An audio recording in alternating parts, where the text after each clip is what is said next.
ఇదొచ్చేసి Tuesday రోజు many vlog. పొద్దున్నే అయితే మా అత్త ముగ్గులు పెడుతూ ఉన్నారు. 1½ ఇయర్ బ్యాక్ మేమైతే ఇల్లు మారాము. అప్పటినుంచి మా అత్త రావాలి బెంగుళూరుకి అనుకుంటూ ఉన్నారు. ఇప్పటికైతే ఫైనల్‌గా కుదిరిందనమాట. రీసెంట్‌గా 3 మంత్స్ బ్యాకు అత్తకి కన్ను ఆపరేషన్ జరిగింది. ఇంకా కంట్లో ప్రతిరోజు మార్నింగ్ డ్రాప్స్ ఏసుకోవాలనమాట. మీ డాడీ మీ మమ్మీ యాడున్నా కాడిపో నా బిడ్డ దగ్గర ఉండొద్దు. తోడికి తీసుకుంటాం నిన్ను.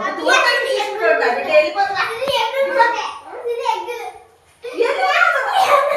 ఈవినింగ్ టైంలో మా హస్బెండ్ ఆఫీస్ నుంచి వచ్చాక ఏమన్నా తింటావా అమ్మ అంటే మా అత్త చిన్నపిల్లలాగా కేక్ తినాలి అని ఉంది అని అడిగారనమాట.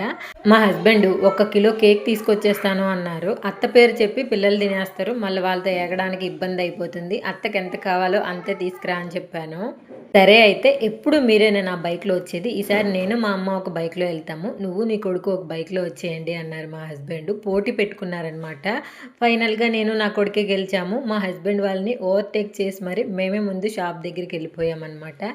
ఏమేం కావాలో అన్నీ తీసేసుకొని ఇంకా ఇంటికైతే బయలుదేరిపోయాము. ఇది వచ్చేసి వెనిలా కేకు, హనీ కేకు.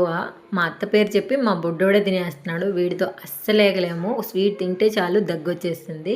ఇంకా కొన్ని స్వీట్స్, అలాగే ఫ్రూట్స్, అలాగే వెజిటేబుల్స్ అయితే తీసుకొచ్చామన్నమాట. ఎట్టందత్త బాగానే ఉందిగా.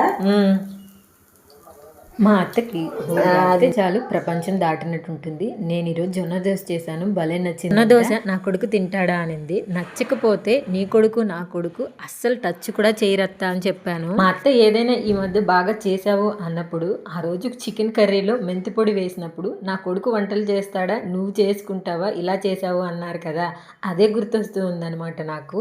ఊరికి వెళ్ళేలోపు ఆ విషయాన్ని అడిగేసేయాలి, లేకపోతే లావైపోతాను, లేకపోతే నా మైండ్ కుళ్ళిపోతుంది, నాకే తెలియట్లేదు. ఏదైనా అడిగే చనువు ఉంది నాకు అత్త దగ్గర.